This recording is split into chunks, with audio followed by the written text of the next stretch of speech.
పరిస్థితుల దృష్ట్యా ఒకరు ఎక్కువ తక్కువగా విడిపోయి ఉండొచ్చు కాక, కానీ ఈ బీసీ ఉద్యమం మనందరినీ సమాన స్థాయికి తీసుకురావడం కోసమే చేయబోతున్నటువంటి ఉద్యమంగా.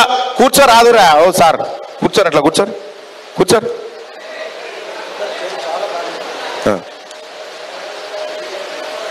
ఇక్కడ ఈ ఉద్యమం దానికోసం చేస్తా ఉన్నాం.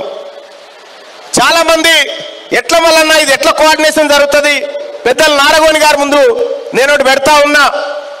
ఆయనకున్నటువంటి అనుభవాన్ని అన్న నువ్వు పరిశీలించాలి, నువ్వు రావాలని చెప్పి నేను రిక్వెస్ట్ చేసి ఇక్కడికి రప్పించడం జరిగింది.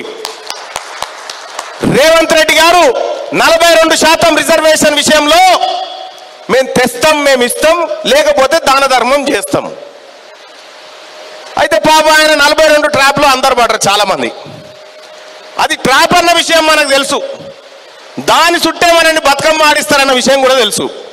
అందుకోసమే తెలంగాణ రాష్ట్రంలో జరుగుతున్నటువంటి బీసీ ఉద్యమంతో ఎస్సీ ఎస్టీ మైనారిటీలు అనుసంధానం ఎలా కావాలంటే, నీవు 42 నాకు ఇచ్చేది లేదు, అది సచ్చేది లేదు, నీతోటి కాదు, నువ్వు గిత్తత మనిషివి, నువ్వు గిత్తత మనిషివి, గింత పెద్ద మందికి నువ్వు రిజర్వేషన్ ఆడ తీసుకొస్తావా, నీతోటి కాదు అది. కానీ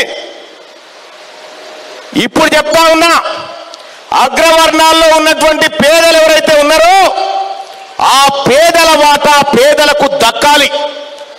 ఈ మొత్తం తెలంగాణ రాష్ట్రాన్ని దోపిడీ చేసింది అందరూ అగ్రవర్ణాలు కాదు, పెట్టుబడిదారులు, అందులో ఉన్న పెట్టుబడిదారులు మాత్రమే.